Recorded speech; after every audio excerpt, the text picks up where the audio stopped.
IPL का 16वां season अपने अंतिम पड़ाव पर है। इस सीजन में तमाम बड़े नाम धराशायी हो गए। वहीं कुछ नाम ऐसे भी निकल कर आए जिन्हें अब तक शायद कोई नहीं जानता था, जिन्होंने गरीबी की मजबूत चट्टानों को काटकर अपने लिए सफलता के रास्ते बनाए। उन्होंने मुसीबतों मुश्किलों के ऊंचे पहाड़ों पर चढ़कर अपने बुलंद इरादों की विजय पताका फहराई। जो कभी 2 वक्त की रोटी के लिए तरसते थे, आज 5 स्टार होटल उनकी मुट्ठी में है। कभी किसी ने क्रिकेट खेलने के लिए अपने माँ बाप से पिटाई खाई, तो किसी ने टेंट में रातें गुजार कर गोलगप्पे तक बेचे, तो किसी के पास एक आदत बैट तक नहीं था। लेकिन कहते हैं कि सच और साहस है जिसके मन में, अंत में जीत उसी की रहे। आज की वीडियो में बात करने जा रहे हैं उन चुनिंदा खिलाड़ियों की जिन्होंने अपनी जिंदगी का एक बड़ा हिस्सा मुफलिसी में गुजार दिया, लेकिन उनमें एक जुनून था, जज्बा था कुछ बड़ा करने का, कुछ कर दिखाने का और अपनी गरीबी की जड़ों को काट देने का। तो बने रहे हमारे साथ इस वीडियो में शुरू से अंत तक। आज हार्दिक पांड्या दुनिया के सबसे बेहतरीन ऑलराउंडर्स में गिने जाते हैं। पहली ही बार किसी आईपीएल टीम के कप्तान बने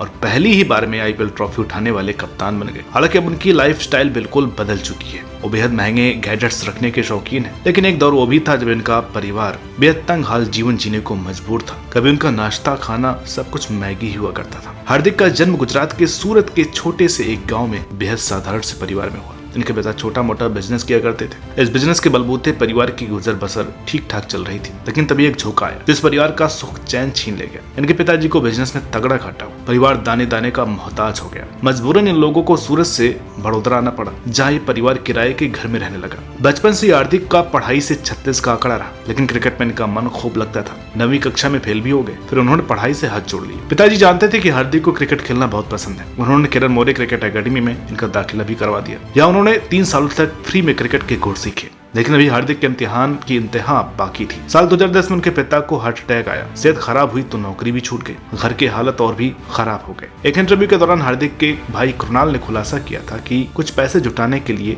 ये हार्दिक के साथ गांव-गांव जाकर क्रिकेट खेला करते थे, जिसके बदले उन्हें 500 तो हार्दिक को 400 रुपए मिला करते थे। हालत इतने खराब थे कि दोनों भाई ट्रक में बैठकर क्रिकेट खेलने जाया करते थे और कभी कभी बिना टिकट ही ट्रेन में चढ़ लिया करते थे। हार्दिक ने एक इंटरव्यू में बताया था कि कभी कभार उन्हें खाने की जगह मैगी से ही काम चलाना पड़ता था। शायद मुश्ताक अली ट्रॉफी 2014 तक हार्दिक के पास खुद का बैट तक नहीं था। हार्दिक ने इस टूर्नामेंट के दौरान शानदार प्रदर्शन किया। इस दौरान इन पर आईपीएल टीम मुंबई इंडियंस के कोच जॉन राइट की नजर पड़ी। वो हार्दिक से खासे प्रभावित हुए और हार्दिक को इनके लगातार अच्छे खेल का इनाम जल्द ही मिला। साल 2015 में आईपीएल फ्रेंचाइजी मुंबई इंडियंस ने इन्हें बेस प्राइस 10 लाख में खरीद लिया। इस सीजन में हार्दिक ने 9 मैचों में 112 रन जोड़े और 1 विकेट भी चटकाया। इसमें केकेआर के खिलाफ 31 गेंदों में ताबड़तोड़ 61 रनों की पारी भी शामिल है। इस मैच के लिए उन्हें अपने करियर का पहला player of the match award भी मिला। अगले ही सालों नेशनल टीम में भी सिलेक्ट कर लिए गए और इसके बाद जो हुआ वो इतिहास में सुनहरे अक्षरों में तो दर्ज है। बाकी रोज नए नए अध्याय भी जुड़ रहे हैं। गुजरात की मिट्टी से निकला एक और बेहतरीन ऑलराउंडर। इनके हरफन वाला खेल ने भारत को न जाने कितने मैच जिताए। आज भले ही वो एक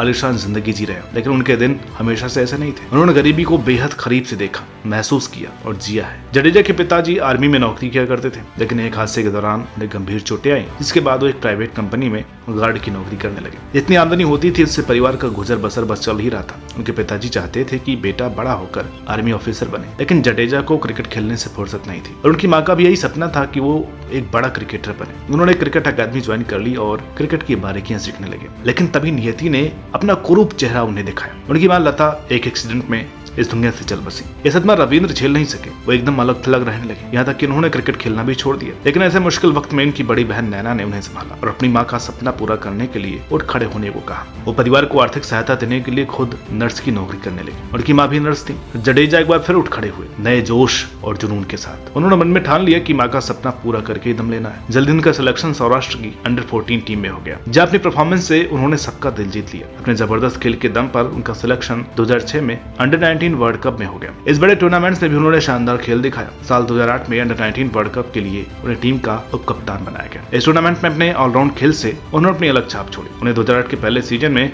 आरआर ने खरीद लिया, जिसमें उन्होंने अपना जलवा खूब बिखेरा। आज वो दुनिया के सबसे बेहतरीन खिलाड़ियों में शुमार है और रोज नए कीर्तिमान रच रहे हैं। एक ऑटो ड्राइवर का बेटा जिसका पूरा बचपन गरीबी की तंग गलियों में गुजरा। सिराज कभी 6x6 के कमरे में अपने परिवार के साथ रहते थे, लेकिन आईपीएल ने उनकी जिंदगी हमेशा हमेशा के लिए बदल दी। एक इंटरव्यू में सिराज बताते हैं कि उनके पिताजी की कमाई कमाई भले ही ज्यादा न रही हो, लेकिन वो रोज उसे 100 रुपया दिया करते थे। उन 100 रुपए से सिराज अपनी प्लेटिना बाइक में पेट्रोल डलवाते और प्रैक्टिस के लिए जाया करते थे। रणजी में दमदार परफॉर्मेंस के बदले उन्हें आईपीएल में खेलने का मौका मिला। 2016-17 में रणजी ट्रॉफी में हैदराबाद की तरफ से खेलते उन्होंने 41 विकेट चटकाए थे, जो हैदराबाद की तरफ से सबसे ज्यादा थे। अगले साल विजय हजारे ट्रॉफी में कर्नाटक के लिए सबसे ज्यादा 23 विकेट उखाड़े थे। अपनी जबरदस्त परफॉर्मेंस के बलबूते ही 2017 में उन्हें सनराइजर्स हैदराबाद ने 2.6 करोड़ में खरीद लिया। 6 मैचों में ही 10 विकेट चटका डाले। इसके बाद तो उनकी किस्मत ही बदल गई। फिलहाल वो भारतीय टीम के नियमित सदस्य हैं। आईपीएल के सीजन में भी आरसीबी की तरफ से खेलते हुए 14 मैचों में 19 विकेट उखाड़े। तमिलनाडु के छोटे से गांव में पैदा हुए नटराजन के संघर्ष की दास्तान किसी की भी आंखें नम कर सकती है। गरीबी में आकंठ डूबे नटराजन के परिवार की हालत ये थी कि 2 वक्त की रोटी भी मुश्किल से नसीब हो पाती थी। मां सड़क किनारे ठेले पर मीट बेचा करती थी, तो पिता दिहाड़ी मजदूर थे। लेकिन नटराजन पर बचपन से क्रिकेटर बनने का भूत सवार था। वो गली गली गांव गांव खेले। साल 2017 में उनकी किस्मत पलटी जब वीरेंद्र सहवाग की नजर उन पर पड़े। उन दिनों वीरू पंजाब के मेंटोर हुआ करते थे। पंजाब ने नटराजन को 3 करोड़ रुपए में खरीदा, लेकिन उस साल वो 6 मैचों में सिर्फ 2 ही विकेट निकाल सके। 2018 में वो सनराइजर्स हैदराबाद से जुड़ गए, लेकिन खेलने का मौका नहीं मिला। आखिरकार 2020 में नटराजन की किस्मत ने फिर पलटी मारी। उस सीजन में खेले 16 मैचों में उन्होंने 16 विकेट चटकाए। उनकी यॉर्कर के आगे बड़े बड़े सूरमा धराशायी हो गए। इसी के बूते उन्हें टीम इंडिया में जगह मिली, लेकिन वो अपनी जगह बरकरार नहीं रख सके। आईपीएल के सीजन में भी नटराजन 12 मैचों में केवल 10 विकेट ही चटका सके, जिसमें 4 मैच ऐसे रहे जिसमें से उन्हें एक भी विकेट नसीब नहीं हुआ। हालांकि इसमें कोई दो राय नहीं कि उनमें टैलेंट है और ये जरूर वापसी करेंगे। चेतन का बचपन बहुत गरीबी में गुजरा। उनके पिताजी टेम्पो चलाया करते थे। गरीबी ने इस क्रिकेटर को एक बैटर से बॉलर बनने पर मजबूर कर दिया। वो बैटर इसलिए नहीं बन पाए क्योंकि उन्हें लगा कि वो इसमें आने वाला खर्चा झेल नहीं पाएंगे। चेतन 16 साल की उम्र में ही स्टेट लेवल खेल चुके थे, लेकिन तभी उन्हें